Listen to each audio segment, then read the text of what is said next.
50 mm से यदि ऊपर बारिश 1 घंटे में होगी तो जल भराव अवश्य होगा। जल भराव अलग है, जल निकासी का अलग है।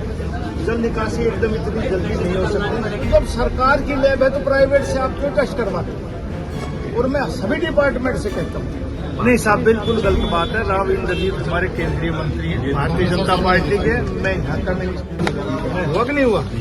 17 परिवार है, 14 का निपटारा होगा, 3 पेंडिंग किए गए।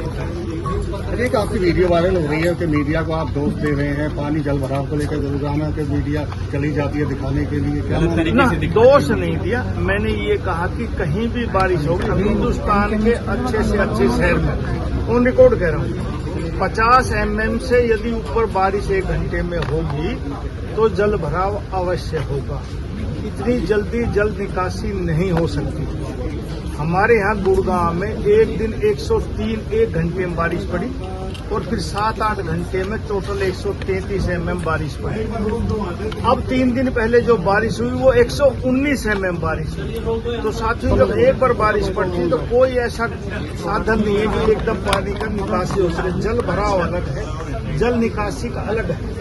जल निकासी एकदम इतनी जल्दी नहीं हो सकती। बारिश होती ओड में आप लोग वहां जाके खड़े होंगे तो जल भराव आपको अवश्य मिलेगा, लेकिन उसका समय नहीं लगता, घंटा 2 घंटा निकलने में। उसके बाद आप जाएंगे तो तकरीबन जगह से पानी की निकासी हो जाती है। मैं मानता हूँ कुछ जगह दिक्कतें हैं आइडेंटिफाई करने के लिए। एकदम मौसम बरसात का आगे अगले साल तक मानी सर की मेयर के चुनाव में दबदबा कायम रहेगा और आप साहब का नहीं साहब, ये चुनाव होते हैं प्रजातांत्रिक प्रणाली, उसमें कल का चुनाव रखा गया है और जो पार्षद चुनेंगे वो बन जाएगा भाई।